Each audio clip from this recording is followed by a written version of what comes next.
Welcome to Business Authority Radio, bringing you insights from today's thought leaders, professionals, and influencers. With your hosts, Neil Howe and Craig Williams.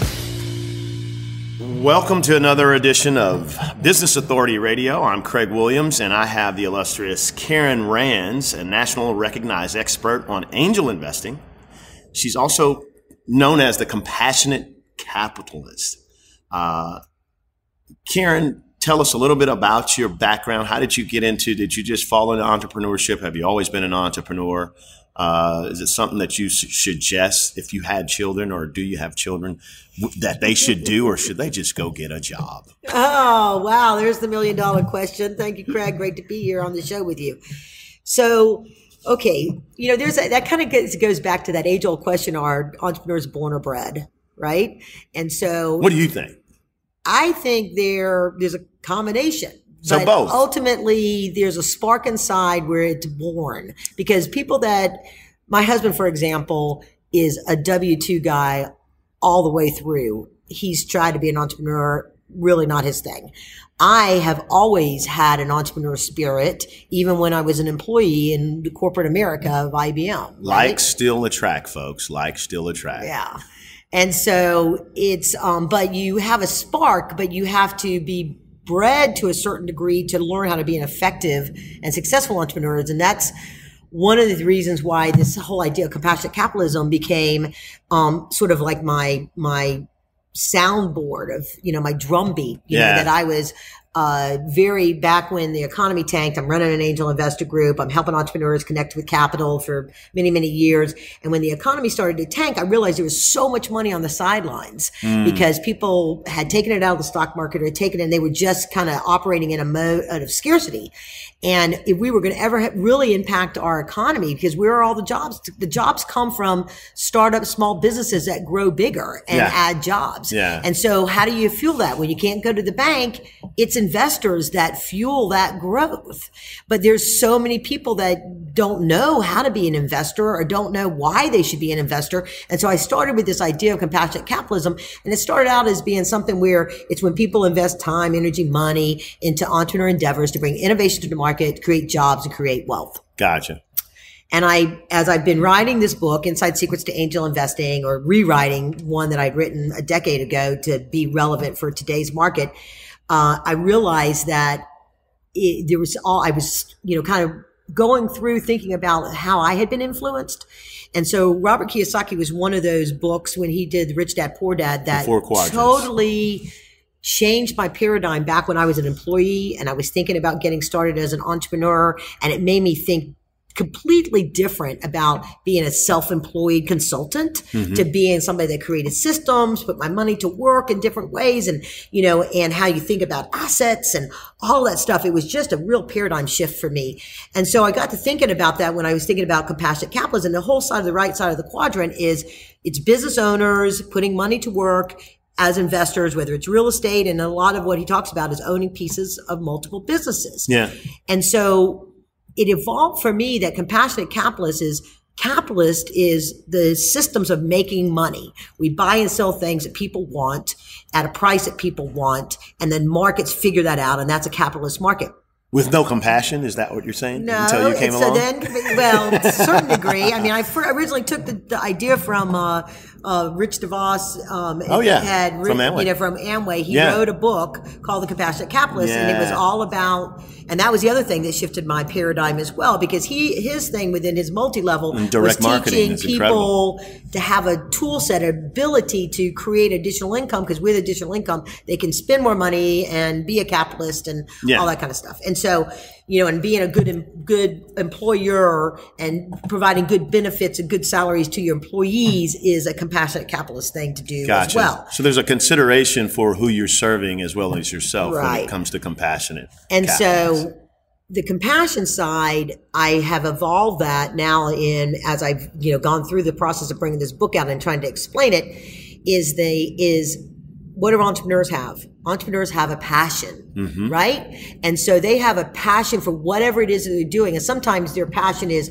they're blinded by their passion and they need some direction on how to get it done correctly. And investors need to understand that when they're evaluating a company and not get all caught up in the passion, but it is a company that the entrepreneur is building with a passion. So that's my new compassion. So compassionate capitalist is a capitalist that's investing in the passion of an entrepreneur's company. So yes, it can be innovation, but in the broad scope of things and with the regulatory changes, you could very well easily say it's investing in that business right down the street from you because you believe in the passion and the dedication and what that entrepreneur is going to do with it. And it may not be a big scale of an Uber. It may be something a whole lot smaller than that, but you can still make money at it. You can still create jobs in your community. You can still have an impact with your dollars better than you can with any kind of real estate or stock market investment because it's directly into how affecting the economy. So do you think the book is going to be more of a bridge to the angel investing community? Because from my understanding, some of what you're doing is being a conduit for those people who have an interest in entrepreneurship, but they're not ready to make the big plunge, but they have the dollars to invest possibly into someone else or themselves, but you be more of the legs or the heart of it? Yeah. Okay, sure. So, you think about the history of angel investing. Most of the people that are active angel investors are people that have sold a company or had some kind of an exit on it. And they generally have time. And money to be able to get involved in the process of evaluating. And a lot of the clubs that people are involved in, they're very focused on volunteering to be part of the process of evaluating and deciding on deals. And they're typically very early stage, startup even. And so the idea behind this is that if you think about real estate, right? I like to compare it to real estate, and it hit me a while ago when I was attending a seminar on how to be a real estate investor and how to find investment income producing properties and things like that.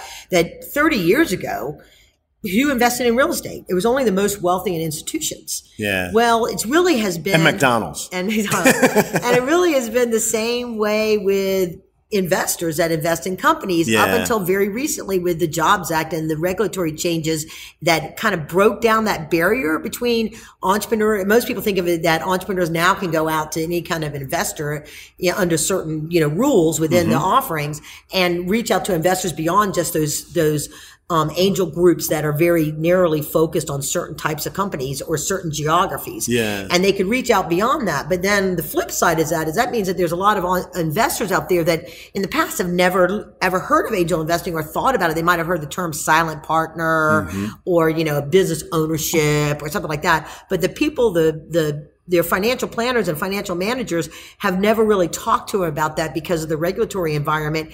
And so now they're sort of in this no man's land. Oh, I can? How do I do that? And it's when you start writing checks of your own money and you have potential to lose that money, you need to be very, very thoughtful and careful about how you go about doing that. So what I do in the book is help people figure out in this resource portal that comes as part of the book is help them figure out what's their risk level, what's their industry knowledge, so they can actually very objectively decide what kind of company they want. Is it a company that is pre-revenue? Is it a company that has $1 million in revenue? Is it a company that has 10 million in revenue that's just not yet public? And they can figure out how to do that. And so even if they and so the idea is going back to this, what we started with, this entrepreneur spirit, right? So in the book, I talk about this. I give this story to this guy, Jack, making of a compassionate capitalist. And he was one of the investors that came into my organization when I was running the Angel Investor Group early on. And he was a CEO of an American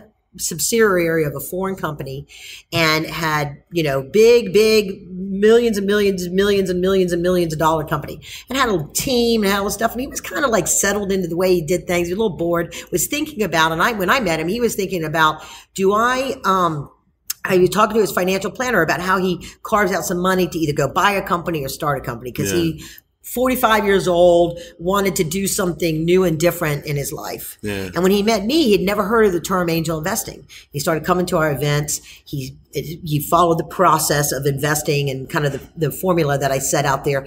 And then through that, you could see this spark, this excitement, because one, he got to keep his day job and all the perks of being a CEO of a company like that. And his benefits. Healthcare is very important in this day and age. Exactly. And his kids could stay in private school. Yeah. He could still have his country club membership. Best of both worlds. Right. Huh? But he got the excitement of being a part of these innovative initiatives. And I realized there's actually stats say, and it varies between 3 million and 8 million, what would qualify as accredited investors are making over $400,000 a year on W-2s in America because they're partners, they're execs, or whatever. And if you could get just 1,000 of those people investing in private companies, you would have a profound impact, because less than 2% of those people actually invest in private companies right now. So that's my mission. Wow. Well, that's a big mission. And I think it's a very important mission to have in this day and age, because that middle class is graying and you have the have and the have-nots. It seems more so that today than ever before. And so tell me this. You have a history in angel investing. Were you an angel investor, or you've always had the knack of being aware of who were the angel investors, and you also knew who the entrepreneurs were? Is that how you got into angel investing? Or, tell me a little bit more about that. So the first part of it is, yes, I've invested in companies as an angel investor, and I also ran an angel investor group and knew angel investors. And that's where the inside secrets come from, right? Because but sort of the journey was, my job at IBM, I was with IBM for 13 years, and my last job my nickname was the deal maker. Gotcha. And I basically was this person that would put together the teams that would help it was during the beginning, the .com stuff. Yeah. And so it was these companies that would take IBM's blueprint, go out and get venture capital to come back and spend it with IBM. Mm-hmm. Okay. That was the theory behind it. So I had this one company that I've been working with off and on over the years, and he had this really exciting technology. And I said, you know what? I'm going to jump in that parade, right? Everybody was like, the .com thing was going. And what I didn't understand, instead of watching the parade go by, was that I always joke it's like the Animal House thing where the parade's going down the dead end alley and they're running into the wall. Well, that was the implosion of the .com. I jumped in right when that was happening because I was in my bubble of IBM and I didn't know that. I thought, whoa, what is this? And so, but along the way, I found NBA and I, the Network of Business Angels and Investors. The founder of that was looking for somebody to mentor to take it over. We developed a relationship. Eventually, I did take it over. But in the process, as I was trying to learn about this angel investing stuff, I interviewed probably 100 different investors. And why did you get started in investing? What was been your experience? And just interviewing people. And I found this one common thread, which was just stunning to me, was that a lot of them got in because somebody invited them to a meeting. They got excited about a deal. They lost money. They learned not to do that again. And then they did something, and then they learned how to be an angel investor by losing money. I'm like, that's a horrible way. Well, that's how we learn. It's our failures. We don't learn from our successes. That's a fact. So that's a wealth of knowledge and is there a place where people can go hear all of these interviews that you've done? My book. Oh, so so there's not an Audible archive of these conversations. Craig, this was back in the day before, like, LinkedIn was the only social network was out there, and the only way geez, that's an investment I would make into those conversations. But so I'm definitely looking forward to my copy. It's in my brain and in my book. But that's just it. That's the wealth of knowledge. I mean, the fact that we learn from our failures. We don't learn from our successes. That's when we think we've got it. And then we forget how we got to where we are. We kept on swinging and striking out. And that's key, because the successful angel investors have a strategy of they're going to invest in at least 5 companies, over a period of time. It's not just one swing. You got to have, and that's one of the things that's in the book, is that you've got to have a strategy, figure out how much you have, and you've got to have a long range plan on this. Wow. Because it's like with anything, you can't just do one you do one stock. What's the odds of you making money on that? You have to have a portfolio. Yeah, and diversity. it's the same thing when it comes to investing in private companies, and that's one of those inside secrets because my fear when the Jobs Act happened and this kind of this no man's land, the great economic democratization of the capital markets, was that a bunch of people would jump in out of emotion and go, oh, I can go do this. I love this thing. I'm going to go do it. And then they lose their money. And then they go tell all their friends, oh, that was the stupidest thing I ever did. Of course. I should have gone to Vegas. And it's like, no. They chose to be bitter and not better. And they're not owning the fact that they learned something, but their pride and their ego won't allow them to say it. So they downplay one of the most valuable lessons that they could have made, failure in a sense. And we're all afraid of failure because then we think we're not going to be accepted, but that's where the experience comes from. And mind you, there's no guarantee that my book is going to make everybody successful. There's no guarantee that it's not either. But I tell you one thing, if they don't read it, they don't even get a chance to experience what the possibilities are. Earlier, we talked about you and your husband, him being the W-2 guy and you being the, Susie, not homemaker, but the entrepreneur. And I made the comment, like still attract. You all are opposites. And the point I really was trying to make is that you being a matchmaker sounds so apropos to, likes and finding those people that are different that work and finding those people that are alike that work. Because sometimes that's the story behind success, that you got a lot of people who had a common initiative and they got in a room and they wouldn't let each other out until they were successful. And then you have that other side of it where everybody's different, but they're able to bring their differences into the room and complement each other as opposed to compete, and then come up with a great solution called a bottom line that has assets. Right. Yeah. Oh yeah, totally. That's ROI is what investors or angels are looking for. Yeah. Right. Right. And that's the whole thing about teams, right? Yeah. So a lot of times when you have a management team, and this is a critical part of the success, and one of the aspects that investors have to look at is who are the different people a part of the team and what are the strengths of you can't have all tech guys. You can't have all marketing guys.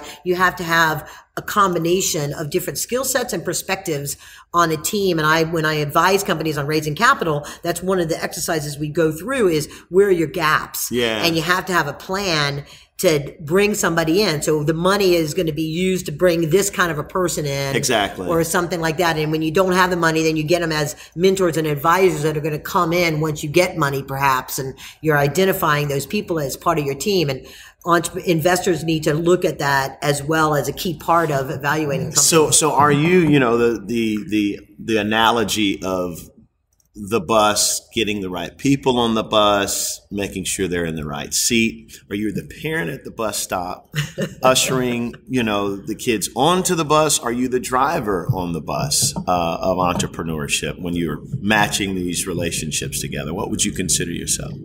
The parent outside of the bus, looking at the other kids, saying, hey, Johnny, I need you to sit in the front. I don't want you sitting in the back with these guys. Or are you driving the bus? Probably both.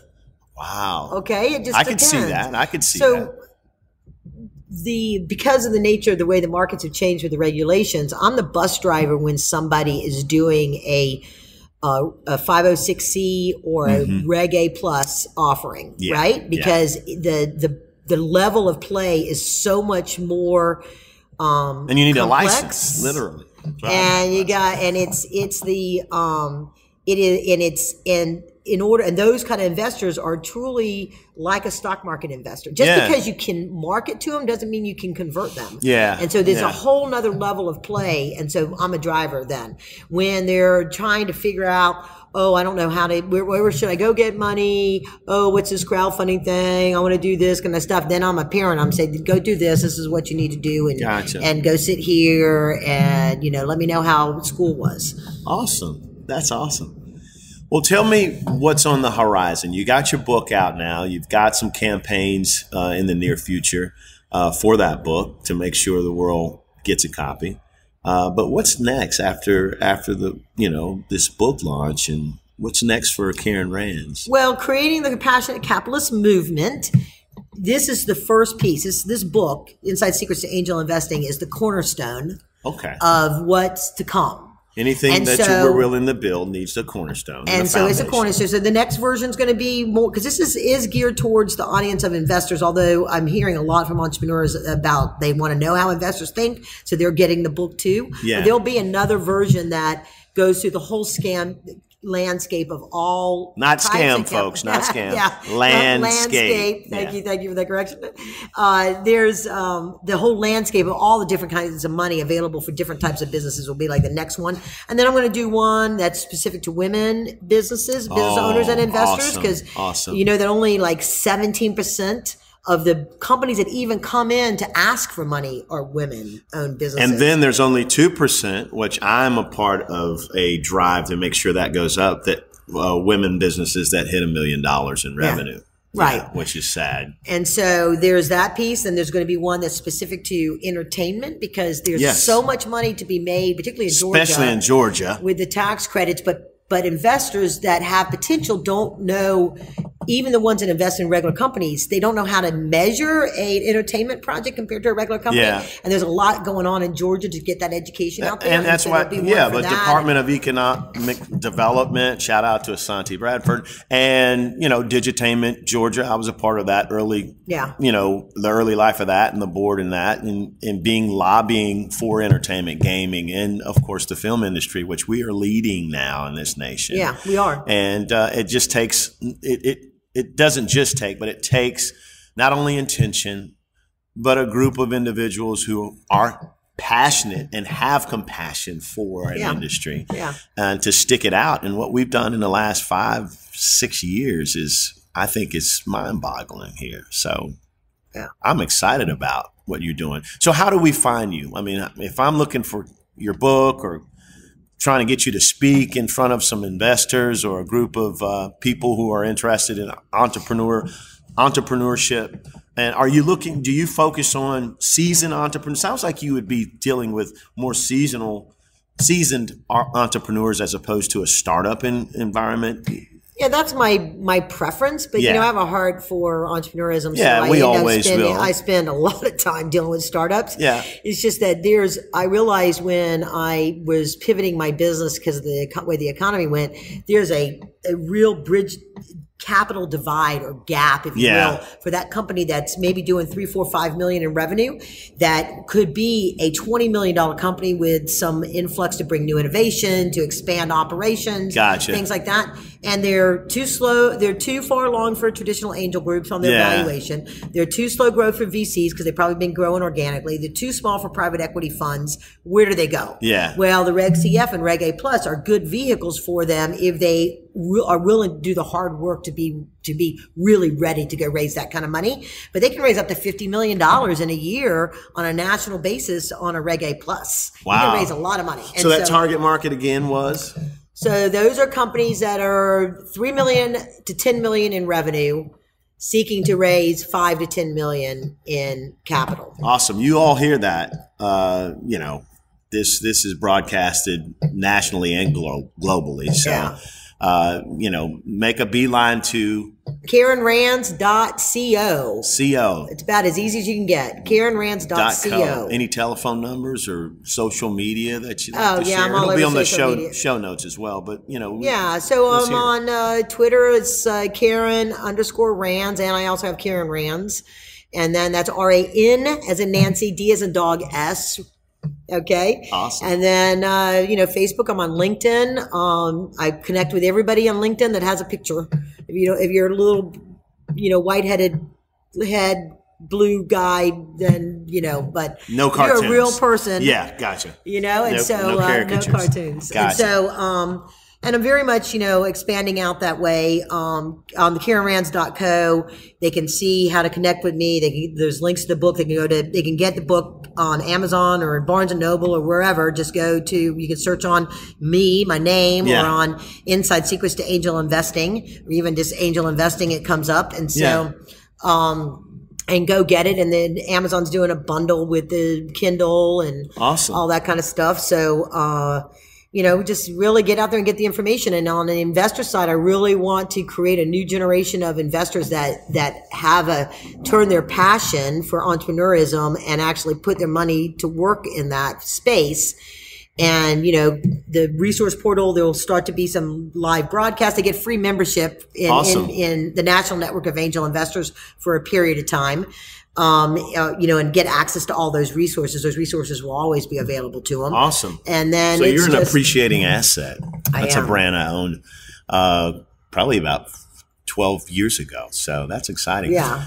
Tell me this. We're about to close out our conversation. You leave here today and you run into a 20-year younger Karen Rands. What do you tell her? I would say, if I knew what I knew now then, I would have. Well, you know it now. I know. So what would you tell her? She's out there. Plan. What's a plan? It's not in your head. It's written down. Correct. Yeah. The mistakes I made was flying by the seat of my pants and believing things were going to be in the Pollyanna of optimism and not having my feet on the ground of what really needs to happen in order for this great opportunity to be realized. Well, you awesome matchmaker. Once again, I wouldn't look at it as a mistake because you were able to nab your husband, which was, an opposite. And once again, likes attract and so do opposites. And as you continue to go out there and match up these investors and these entrepreneurs, I bid you adieu. And I appreciate what you do in the community of entrepreneurs. So keep it up, Karen Rands. Thank you so much. Thank you very much, Craig. You've been listening to Business Authority Radio with Neil Howe and Greg Williams. To learn more about the resources mentioned in today's show or to listen to past episodes, visit businessauthorityradio.com.